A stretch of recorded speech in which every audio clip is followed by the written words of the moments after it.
Charles Leadbeater, O que há além da morte. Os fatos da vida após a morte, a verdade dos fatos, a vida terrena e vida astral.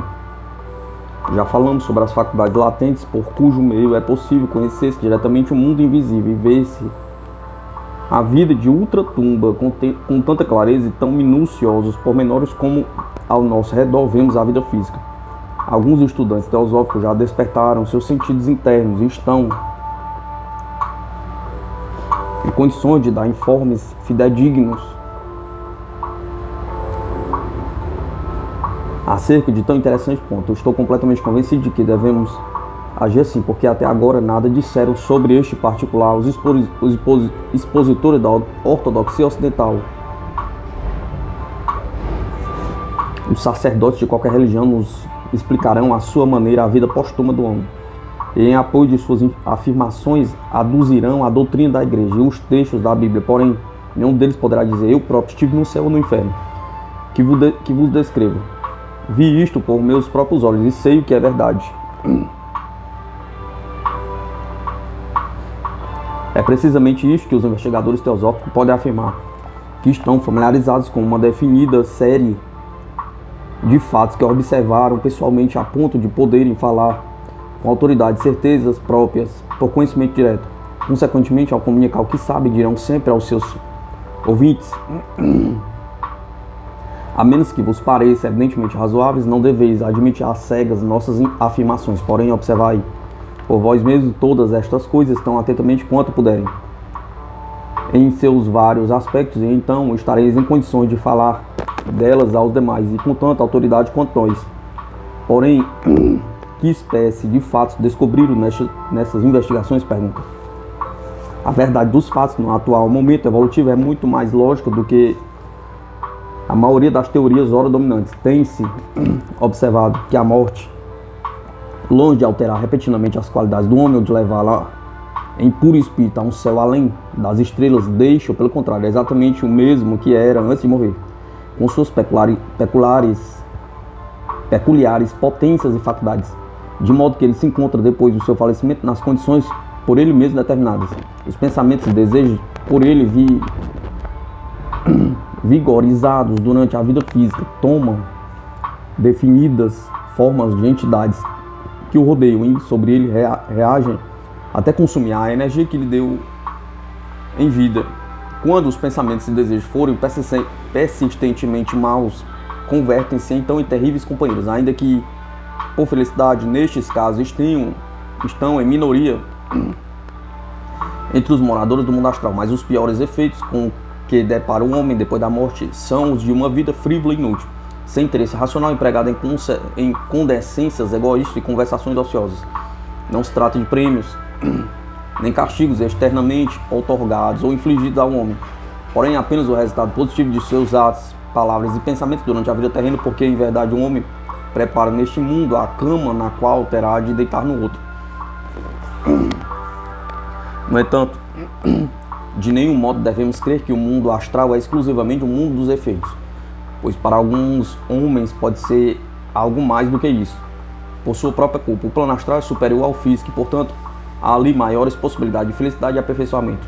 Mas estas possibilidades são por si mesmas de índole mais elevada e sua atualização requer certo grau de esperteza e perspicácia. Se um homem é tão duro de entendimento que na vida física não foi incapaz de tirar os olhos do chão, não mais concentrou em coisas materiais todas as energias de seus pensamentos, tampouco será capaz de se adaptar a melhores condições. Se desdenhou ou não pôde perceber as mínimas possibilidades do mundo físico, ainda menos capaz será a sua semi-atrofiada mente de aproveitar as possibilidades mais amplas da vida superior. Se, porém, durante a vida terrena, a alma teve bastante tempo para olhar com inteligência algo além da matéria, verá abrir-se ante ela novas sendas de investigação e estudo, tão atrativas quanto interessantes. Se na primeira etapa aprendeu a realizar ações generosas e a trabalhar em benefício do próximo, a vida astral lhe proporcionará gozos intensos e rápidos progressos. O homem inteligente e compassivo que conhece as condições dessa existência superfísica e se dá ao trabalho de se adaptar a ela, encontra uma multidão de conjunturas favoráveis para adquirir conhecimentos novos e realizar trabalho proveitoso. Descobre que a vida fora do denso corpo físico tem imenso brilho e que todo gozo terreno pode ser comparado com ela como a luz da lua, a do sol. E descobre também que graças ao seu conhecimento e tranquila confiança resplandece o fulgor da vida perdurável sobre todos quanto o rodeiam, porque, como já dissemos, qualquer um pode converter-se em inefável centro de paz e gozo para centenas de homens, até o ponto de realizar maiores bens em poucos anos da vida astral do que uma longa vida física. Continuação da vida atual.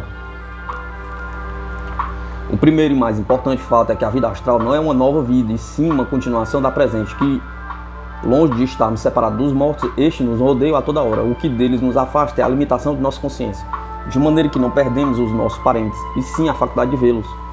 Mas em nós, possível perfeitamente elevar nossa consciência e vê-los e falar-lhes como antes. E isso fazemos todos constantemente, embora não nos recordemos. Todo homem pode aprender a focalizar a consciência em seu corpo astral, embora estando desperto no físico. Mas isso requer um desenvolvimento especial, é muito tempo para as pessoas comuns. Enquanto o corpo físico dorme, todos os homens atuam mais ou menos extensamente em seu corpo astral e por este meio pode comunicar-se com seus falecidos parentes. Algumas vezes nos fica uma recordação parcial da comunicação e então dissemos que sonhamos com eles, embora seja mais frequente não nos recordarmos de tais encontros e permanecermos ignorantes do acontecido. No entanto, é um fato comprovado que os laços de afeto continuam tão fortes como anteriormente, e que mal o homem afrouxa as cadeias de seu cárcere terreno, busca a companhia dos seres que ele ama, apenas em vez de passar o dia com eles, passa as noites e tem consciência astral, porém não física, de suas visitas noturnas. Em seu prólogo à obra de Le Bras, intitulada A Lenda da Morte na Baixa Bretanha, cujo autor dá interessantes informações sobre os sentidos e crenças que os camponeses bretanhos têm da morte e das condições depois dela, diz L. Marillet: para os bretões vivos e mortos, moram igualmente neste mundo em perpétuo contato. A hoste de mortos chamam a Naum e dizem que a temem como uma tormenta, porém que os espíritos atravessam os sarçais e espinheiros que margeiam a estrada não lhe causa maior surpresa que o alegre trinado dos pássaros das matas. Os bretões creem que o mundo visível está misturado com o invisível, da mesma forma que o mel o está com a cera. Eternamente respeitam os mortos com intensos e profundos sentimentos, num misto de compaixão e temor. Os mortos moram com os vivos em estreita companhia, associados uns e outros em todos os instantes da existência. Vagam durante a noite ao longo das estradas e vielas solitárias e rondam por campos e planícies em multidão tão numerosa como a erva dos prados e a areia das praias. Frequentam as casas onde vivem corpos mortais para trazer notícias do outro mundo, quais mensageiros de alegria ou tristeza, e deslizam à meia-noite pelos silenciosos estrados até se agacharem junto ao banalho da lareira. Veem velar pelos parentes que deixaram expostos ao perigo e azares da vida. São mães que acariciam os filhos adormecidos, os zelam e protegem, e lhes acalmam o pranto. Outras vezes são atraídos pelas riquezas que possuíram, por suas fazendas e gados, e por campos de trigo, cujas messes ondulam como um mar de reluzente ouro. E quem em vida foi rico lavrador atrai pelo ainda não extinto apego aos bens terrenos, e sua granja volta do silencioso reino das almas. No entanto, nem todos os mortos são ternos e compassivos. Alguns, ao contrário, se mostram cruéis como os vivos, e convém não se aproximar muito deles. Os ruídos e faínas do mundo material apagam, para a maioria das pessoas, o rumor dos mortos. Segundo a crença bretã, se não estivéssemos tão atarefados nos negócios e gozos do mundo, conheceríamos algo mais do que sucede no mundo depois da morte. O transporte da memória no plano astral, do plano astral para o físico, é outro assunto completamente distinto, que em nada afeta a nossa consciência astral, nem a nossa capacidade de atuar livre desbarançadamente nesse plano.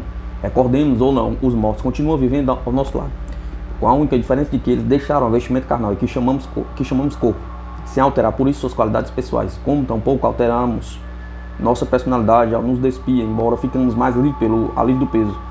As paixões, afetos, emoções, instintos e sentimentos do homem persistem depois da morte, porque não são peculiares ao abandonado corpo físico. O morto abandonou sua vestimenta carnal e vive em outra com as mesmas faculdades e poderes para sentir e pensar. A realidade do invisível. Bem sabemos quão difícil deve ser para o comum das pessoas convencer-se da realidade daquilo que não podem ver com os olhos físicos. Não menos difícil é comprovarmos a insuficiência de sua visão corporal, que nos impede de perceber que vivemos num vasto mundo do qual só vemos a parte menor.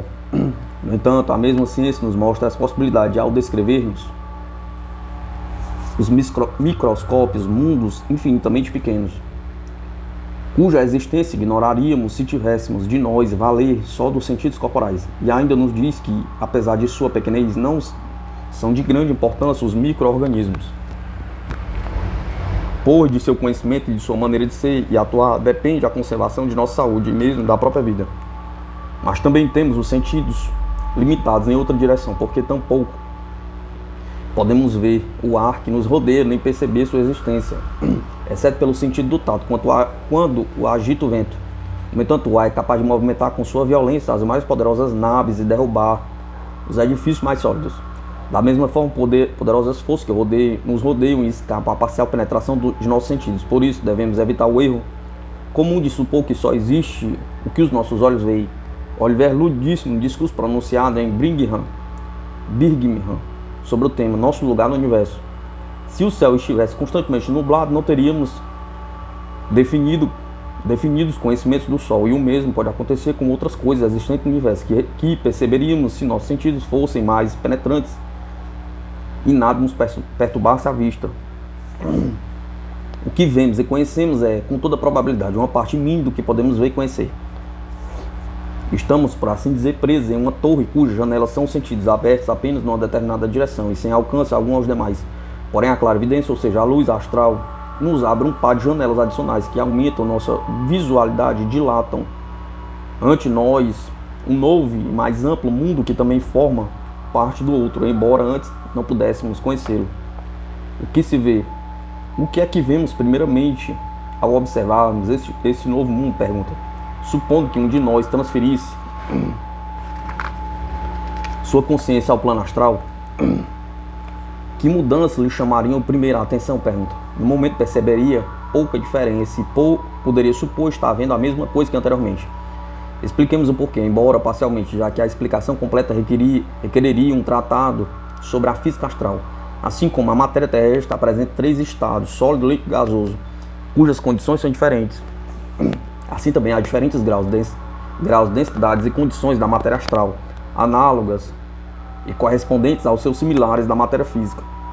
Portanto, o indivíduo consciente do plano astral continuaria vendo as paredes e os móveis de seu aposento, porque embora a matéria física do que estão formados já não seria visível para ele, a matéria astral mais densa delinearia alguns objetos de tal modo que perceberia sua configuração tão claramente como antes.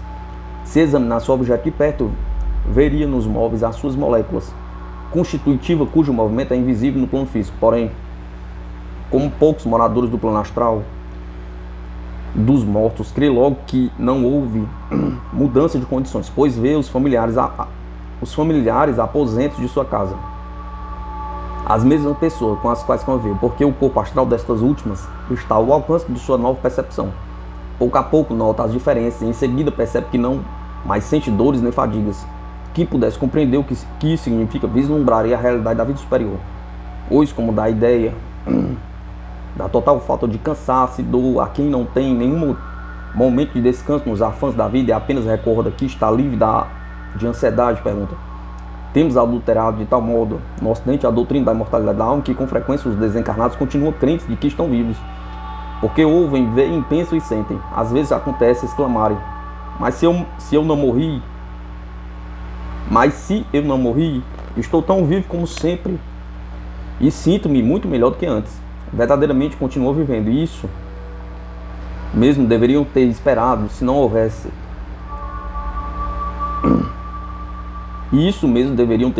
Houvessem sido ensinados erroneamente. A consciência astral se consolida e define ao perceber que não pode mais falar com os parentes e amigos que está vendo. pois embora se comunique com eles, eles não veem, não ouvem, e se lhes toca, não desperta neles sensação alguma. Então crê que estão sonhando e que logo desperta. E algumas vezes, quando os da terra estão dormindo, seus parentes e amigos notam sua presença e lhe falam como em vida.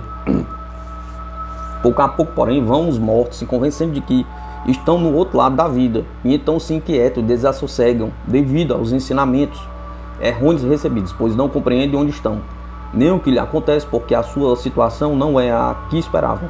Sob o ponto de vista ortodoxo, sobre isso, disse certa vez um falecido general inglês: "Mas eu morri", perguntou. "Onde estou?", perguntou. "Se isso é o céu, não vale tanto quanto eu pensava. Se é um inferno, é muito melhor do que eu acreditava. Os erros ensinados na vida ocasionam graves inquietações e mesmo sofrimentos depois da morte, por culpa dos que persistem em ensinar no mundo fábulas estúpidas sobre vãos espantalhos, em vez de recorrer ao raciocínio e ao bom senso.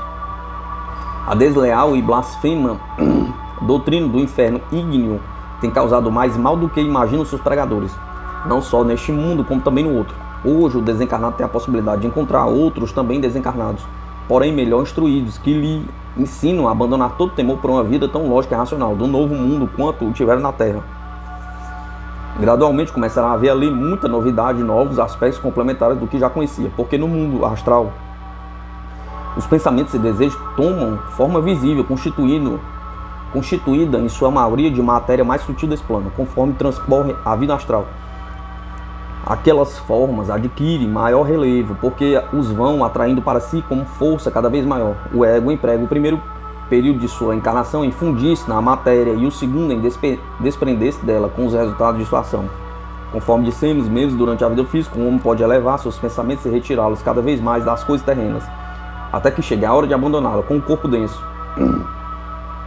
Então começa a sua vida astral, porém continua o processo de eliminação, cujo resultado é que, segundo passa o tempo, afasta cada vez mais sua atenção da ínfima matéria astral que constitui as imagens dos objetos físicos, e conforme a sutil matéria constitutiva das formas de pensamento tais como aparece no plano astral. Desta forma ele se habitua a viver no ambiente mental e desaparece de sua vista a imagem do mundo físico, não porque ele tenha mudado de lugar no espaço, e sim porque o seu interesse muda de centro. Todavia seus desejos subsistem expressos nas formas circundantes, e da índole destes desejos dependerá a felicidade ou infortúnio de sua existência astral. O estudo desta vida suprafísica nos mostra com toda a clareza a razão de muitos preceitos morais. A maior parte dos homens reconhece a maldade das faltas que prejudicam materialmente o próximo, porém admira-se de que também se tenha por maldade sentir inveja, ódio ou ambição, embora não concretizem esses pensamentos ou sentimentos em palavras ou ações. O olhar ao mundo astral nos mostra como semelhantes sentimentos prejudicam o homem que os alimenta e lhes causam agudos sofrimentos depois da morte. Compreenderemos muito melhor esta verdade se examinarmos alguns casos da vida astral e observarmos suas características principais. Alguns exemplos da vida astral. Um homem comum. Primeiramente tratemos de um homem comum, indefinido, que não é decididamente nem bom nem mau, e não tem características especialmente determinadas. Esse homem conserva depois da morte sua incolor neutralidade. Não sofre nem goza e passa uma vida astral embotada, porque enquanto esteve na Terra não desenvolveu qualquer interesse racional. Se suas ideias não passaram de tagarelice, desporto, de negócio e modas, provavelmente se sentirá aborrecido, achando demasiado enfadonho o tempo ao não poder mais desfrutar tais gozos. A compreensão do que fica exposto será facilitada pela leitura de um livro escrito há anos por um cristão que, segundo parece, nunca tinha ouvido falar de teosofia e apenas pouco de espiritismo, porém era dotado da faculdade de ver os desencarnados e conversar com eles. Diz assim: ao passar por certa casa o ano último, encontrei-me quase todos os dias com o seu antigo proprietário, médico muito conhecido, de muita consideração social e acolhido em numerosos lares. Disse-me que estava só e miserável, pois embora tivesse tido alguns companheiros, não quis segui-los, preferiu rondar sua antiga casa, aproximar-se de seus antigos parentes, embora lhe entristecesse a ideia de que sua esposa o julgasse feliz num céu longínquo e não pudesse fazê-la Senti sua presença, convidei-o a que deixasse a atmosfera da Terra e se elevasse a uma vida mais alta, onde o estímulo do trabalho é mais recompensado do que aqui. Porém, ele me replicou que não vislumbrava serviço próprio para um médico onde não existiam corpos que não enfermavam.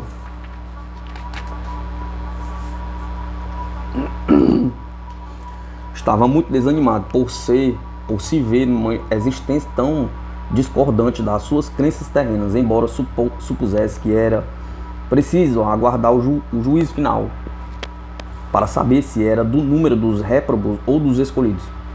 Em vida tinha frequentado a igreja, não por hábito, mas também porque julgava uma prática excelente, porém nunca tinha meditado seriamente sobre o assunto da religião, por estar mais interessado ao trato social e às coisas mundanas que possuía em abundância.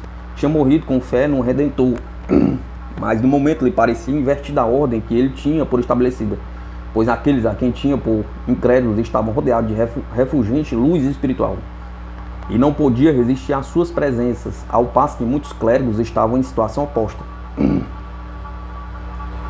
Tratei de fazê-lo compreender que todos os dias são dias de juízo, pois por sua própria vontade tinha vivido na terra, tão só para a terra, e o apoucamento de sua natureza espiritual era na ocasião de seu justo castigo. Disse-lhe também que a salvação depende da santidade da vida e não de absolvições e indulgências, que Cristo e seus verdadeiros discípulos imitadores de Cristo vivem ainda e continuam trabalhando para aumentar o reino da justiça, e que se já não lhe era possível curar corpos enfermos, poderia empregar-se na salvação das almas. Desgostou esta ideia porque não se julgava destinado ao sacerdócio, e não foram poucos os meus argumentos para convencê-lo de que para socorrer o próximo todos devemos ser sacerdotes. Esse breve relato de um fenômeno comum da vida astral é tão interessante quanto característico, pois não prova apenas o desconsolo e entorpecimento resultantes de uma existência terrena sem ideais elevados, como também o prejuízo de falsos ou imperfeitos ensinos religiosos. O autor da obra citada prossegue relatando como, depois de muitas explicações e práticas, o infortunado médico pôde alcançar um nível superior no plano astral, pela elevação de seus pensamentos. Este caso não é isolado para o homem que, ao passar negligentemente a vida mundana e egoísta, sente os erros de sua conduta enquanto uma visão clara do plano astral não o torna consciente. Embora se vê pela primeira vez tal qual é, e frequentemente são terríveis e contínuos os seus sofrimentos.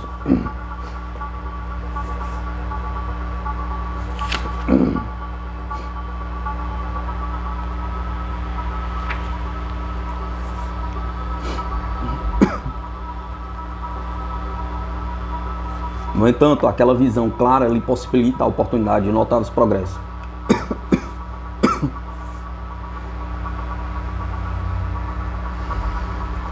Pois, ao olhar para trás, percebe os ensejos perdidos, as virtudes em que fraquejou, o bem que pôde fazer e não fez, e consequentemente cresce condenado e perdido. Felizmente para ele, porém, algum dos protetores que sem cessar atuam no plano astral dirá que nunca é tarde para a emenda, pois se desde aquele momento começar a praticar as virtudes, seguramente as possuirá na próxima vida terrena. Mas às vezes esses homens caem num completo desânimo, rodeados de uma pesada nuvem negra de depressão muito difícil de dissipar. Como na vida terrestre não teve nenhum interesse pela vida espiritual, sente-se incapaz de compreender suas esplêndidas possibilidades, entrega-se ao estúpido desespero que costuma resistir por muito tempo aos maiores esforços dos protetores. O caso do médico é um bom exemplo dos resultados de uma vida vulgarmente egoísta.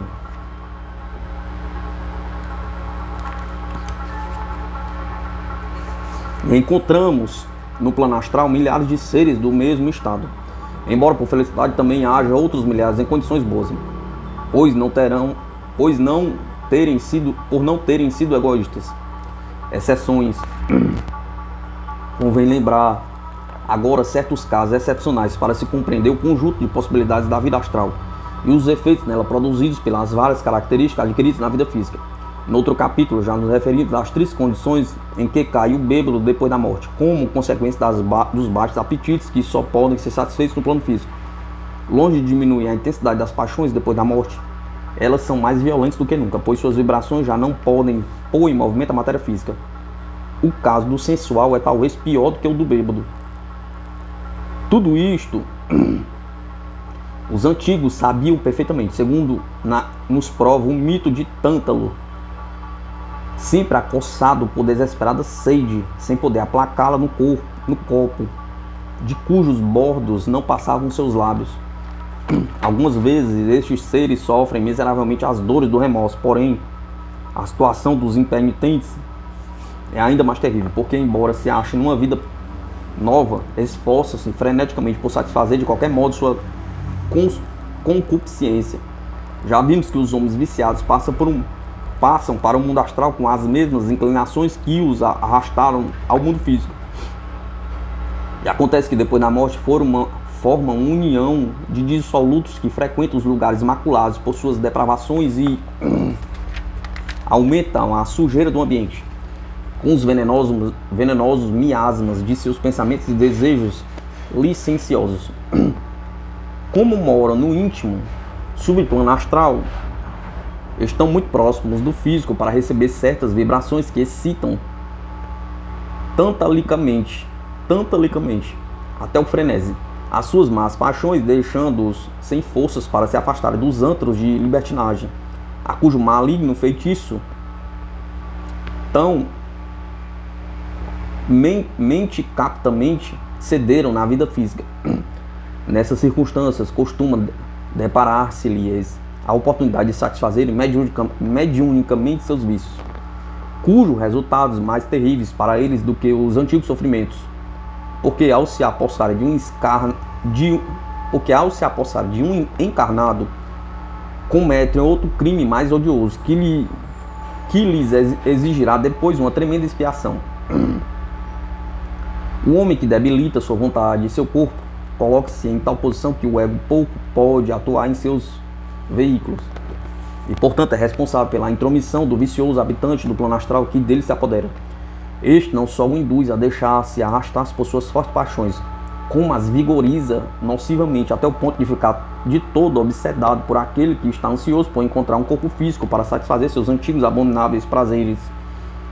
Semelhante obsessão, notoriamente contrária à natureza, é prejudicial tanto ao obsessor como ao obsedado, de modo que a mera possibilidade desta obsessão deveria ser, para quem avalie suas consequências, o mais poderoso preventivo contra uma vida dissoluta. Algumas vezes, embora não muito frequentemente, é possível retirar um destes infelizes das garras do obsessor, e neste caso é horrível o seu remorso. No plano astral, da mesma forma que no físico os homens cedem a um maligno ambiente pelo sentimento de desespero em que os submergem os cruéis e blasfemos ensinamentos da moderna teologia, que lhes incalcula o erro dos pecados imperdoáveis. Quando acontece isso, são precisas, pacientes explicações para tirá-los do lodaçal em que estavam afundados, chegando a olhar com horror as nefandas companhias que os obsedavam, avareza e inveja. Há muitos outros vícios que produzem resultados tão desastrosos como a embriaguez e a sensualidade, embora cada qual tenha suas peculiares consequências. Podemos imaginar o sofrimento do avarento que já não pode esconder o ouro e ver do plano astral como o gastam mãos alheias. Podemos também imaginar o sofrimento do invejoso, cuja paixão aumentará ao ver que não pode mais interferir no plano físico. Esta classe de homens se aferra desesperadamente à vida física devido à venenosa fascinação que sobre eles exerce o vício dominante. O homem que na vida física foi tão parvo que se enciumou pela afeição dele dedicada a um outro, frequentemente nada aprende de sua passagem pelos portais da morte. A inveja sempre é egoísta e insensata, porém depois da morte pioram seus desejos e a infeliz vítima fica ainda mais desprovida de senso comum. Os ávaros se veem geralmente mais ou menos perturbados por sua paixão, embora sua ansiedade apresente várias modalidades. Alguns conservam vivíssimo sentimento de propriedade e lhes parece ser ainda seu dinheiro guardado.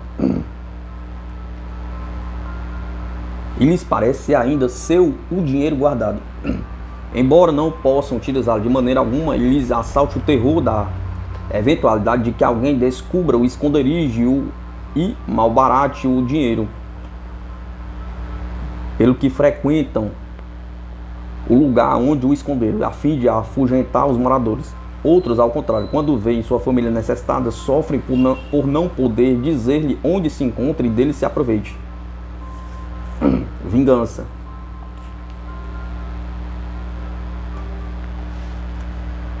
Nos últimos 20 anos, temos sabido de vários exemplos notáveis do dissabor causado pelo desejo de vingar ofensas reais ou imaginárias. Um dos mais curiosos é o seguinte: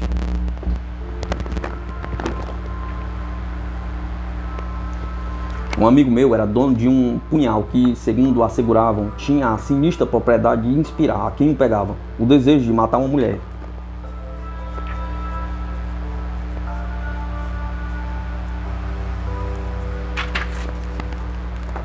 Embora meu amigo se dissesse cético, não via com bons olhos o punhal, porque uma vez que o pegou, sentiu impulsos estranhos de assassinar alguém. Parecia indubitável que pelo menos 2 mulheres tinham sido assassinadas com aquela arma e resolvi, por esse motivo, pegá-la eu mesmo para ter uma experiência pessoal do caso. Imediatamente senti um esquisito impulso, como se alguém tentasse empurrar-me para frente. Resisti ao impulso e, ao voltar-me para ver a sua origem, vi um homem de aspecto selvagem, um guerreiro afeganistanês, que me pareceu muito encolarizado contra mim, porque eu não ia aonde me empurrava.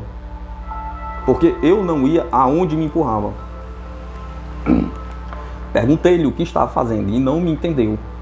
Olhei então para cima e pude descobrir que sua mulher o havia abandonado por outro homem e que, ao surpreendê-los em flagrante adultério, assassinou-os com o próprio punhal do amante, precisamente o mesmo que eu empunhava naquele momento. O enganado marido jurou então vingar a ofensa em todas as mulheres e suicidou-se com o mesmo punhal após haver matado uma irmã de sua mulher e uma amiga desta. Depois de morto, apegou-se fortemente ao punhal e obsedou vários de seus sucessivos possuidores, instigando-os ao assassinato de mulheres, como se fosse um terrível esporte que o agradava sobremaneira. Foi grande a sua raiva ao encontrar minha inesperada resistência. Porém, como eu não podia me entender com ele, confiei-o a um amigo indiano, seu contemporâneo, que pouco a pouco pôde convencê-lo de seu erro e de consentir em que se quebrasse o punhal, de modo que ninguém voltasse a usá-lo. Isso eu faria mesmo que o alucinado se negasse em consenti-lo. No entanto, foi preferível ter obtido o seu consentimento. Outro caso semelhante. Se bem que no país mais civilizado é o de um velho pródigo, que após ter malgasto sua fortuna no jogo e extravagância e vendo-se arruinado e que seus amigos se afastavam dele, suicidou-se, dizendo ter sido levado à morte pela ingratidão do mundo e que por isso jurava vingar-se, arruinando todos os homens que estivessem ao seu alcance. Em cumprimento de sua vergonhosa vingança, frequentou durante 60 anos o lugar de sua morte para sugerir ideias de suicídio a todos que por fraqueza mental se prestassem às suas sugestões, e não satisfeito com isso, envolvia suas vítimas com caçoadas e o ridículo. Há poucos anos me referi no livro The Perfume of Egypt, o perfume do Egito. Há um caso mais dramático de um maquinista que viera do outro mundo para matar o seu infeliz rival. Porém, essa história é demasiado longa para repetir aqui. Mais cedo ou mais tarde, esses homens reconhecem sua má conduta e então se arrependem sincero e profundamente. Recordemos o mito de Sísifo na Grécia, que foi condenado a fazer rolar até o alto de uma montanha um pesado penhasco que, quando ia chegando ao cume, rodava novamente para baixo. Este mito simbolizava a vida astral do ambicioso, que, não tendo cessado de forjar planos egoístas no mundo físico, continua forjando-se no mundo astral com toda a habilidade, até se lhe desvanecer a esperança ao perceber que não mais dispõe do corpo físico para realizá-los. Caem por terra suas esperanças. No entanto, tão arraigado está ao costume que de novo tenta levantar o mesmo penhasco até o alto da mesma montanha de ambições, até extinguir-se o vício. Afinal, compreende que não tem necessidade de fazer rolar aquele penhasco e deixa-o repousar em paz no sopé da montanha. Formas astrais de pensamento.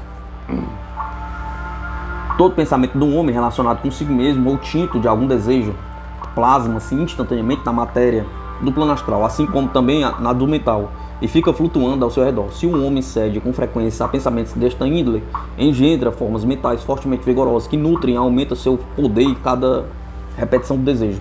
Durante a vida física, as formas mentais não são visíveis ao homem, por mais que sua influência atue sobre ela e tenda a reproduzir o pensamento que as criou.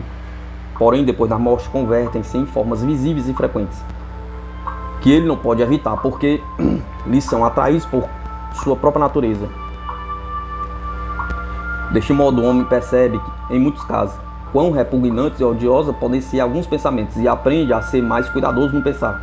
Às vezes, o homem se vê rodeado de pensamentos que não são seus, porque se alguém lhe focaliza com vigoroso pensamento de amor ou de ódio, de alegria ou de tristeza, não só notará quanto este o cerca, como também sentirá o efeito de suas vibrações.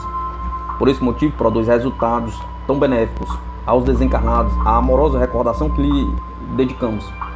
Basta só querê-los para com amor envolver o nosso parente ou amigo numa nuvem rosada de pensamentos amorosos, através da qual veremos todo cor-de-rosa, além de lhe servir de escudo contra maléficas influências e de lhe despertar simpáticos sentimentos que acalmam toda perturbação.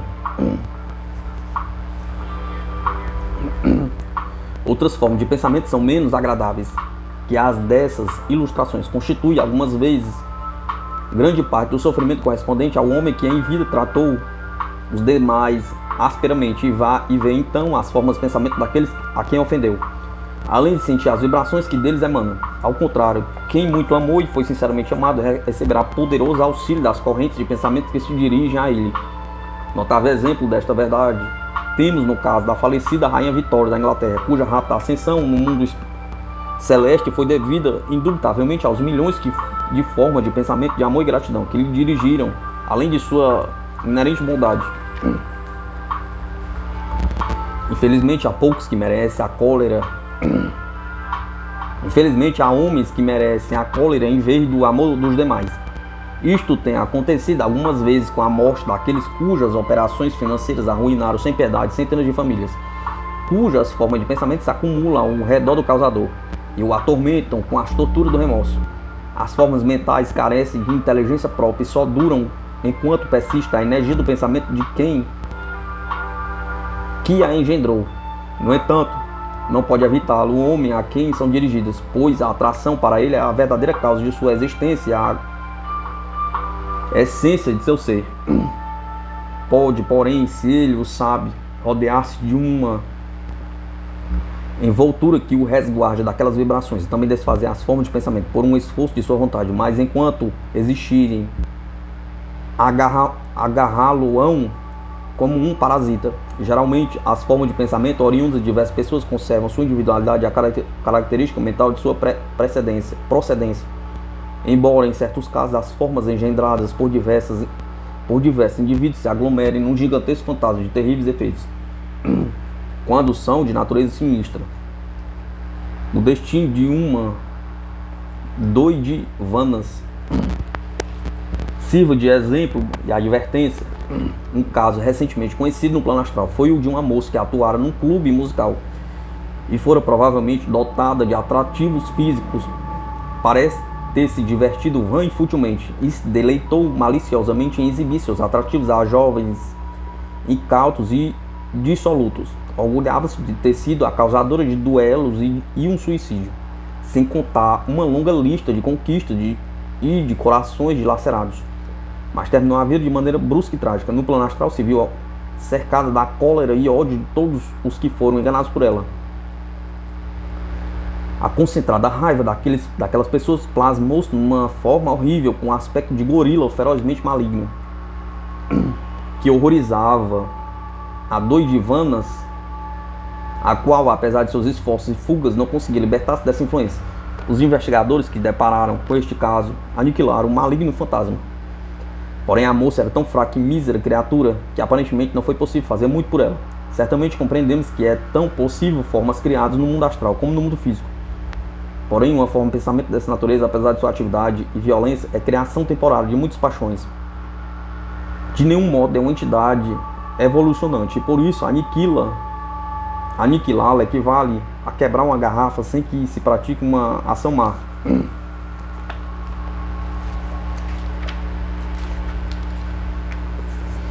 Efeito do crime. Os efeitos do crime que a perturbação de um crime durante a vida física produz no astral varia infinitamente, segundo as características de cada caso, embora seja sempre de natureza grave.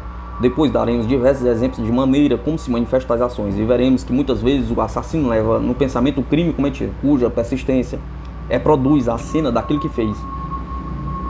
Não há dúvida que o culpado sofre muito em semelhantes condições, porém dificilmente sua situação será mais dolorosa do que a daquele que o tornou sua vítima. Um caso desta natureza chegou ao nosso conhecimento quando se faziam investigações relativas à reencarnação. Encontramos dois amigos que viviam numa tribo árabe, muito unidos, até que ambos se enamoraram da mesma mulher. Quando descobriu a inclinação do outro, enciumou-se e, receoso de que a moça o preferisse, ilicitamente resolveu livrar-se do seu rival. E, embora não o matasse, armou uma intriga e o fez escravo de uma tribo inimiga, acabando este por morrer. Pouco tempo depois, a moça se casou com um terceiro pretendente, pois não gostava de nenhum dos dois, e o assassino, ao ver a inutilidade de seu crime, suicidou-se. Os dois amigos se encontraram na mesma ocasião nas regiões inferiores do plano astral, arrebatados do mundo na plenitude de sua vida física, e deveriam permanecer ali longo tempo, embora em condições diferentes. O assassino não tinha consciência alguma do que o rodeava, devido a que na Terra não teve o hábito de empregar a mais ínfima matéria astral na expressão de seus sentimentos e emoções. O assassino, ao contrário, tinha sido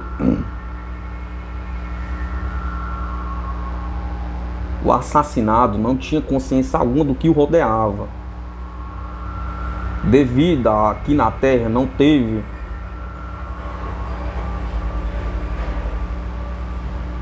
o hábito de empregar a mais ínfima matéria astral na expressão de seus sentimentos e emoções. O assassino, ao contrário, tinha sido em vida um tipo mais grosseiro. Nele, esta espécie de matéria mais ínfima tinha sido plenamente vivificada, e assim estavam muito consciente das adversas condições ali predominantes. O resultado dessa combinação de circunstâncias acarretou-lhe uma penalidade pelo seu crime, que, se não muito grave na aparência, era na realidade um dos mais atrozes que se pode encontrar no inventário da malícia humana.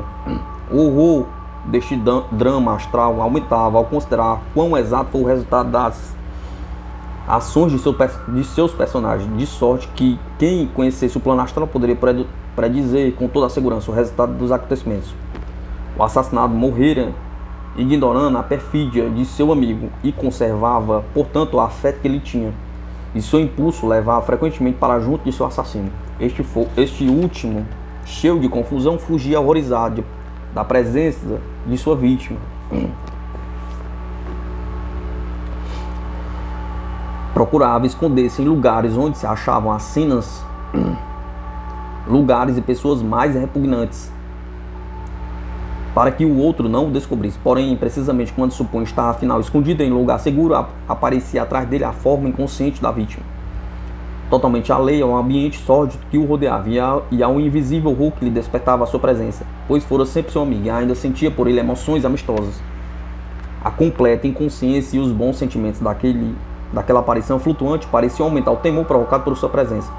Aparentemente havia uma estranha e horrenda ironia no fato de alguém, sem o saber e animado dos mais afetuosos sentimentos e ternas intenções, estar fazendo a mais tremenda vingança contra um assassinato de que se achava inconsciente. Segundo a natureza das coisas, essa fuga e perseguição deverão continuar por muitos anos, até que, sem dúvida, deverão parecer eternidades de inútil arrependimento. Até que, desaparecido gradativamente o envoltório externo, chegue o momento de mútua explicação.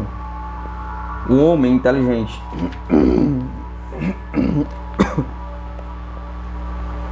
já consideramos os casos do homem vulgar e do depravado, que difere do primeiro por seus desejos mais grosseiros, egoístas ou por motivo de sua criminalidade.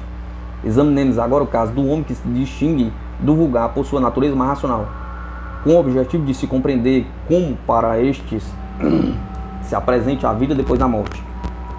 Convém recordar que a maioria dos homens emprega grande parte de seu tempo e de suas energias em tarefas opostas às suas vocações.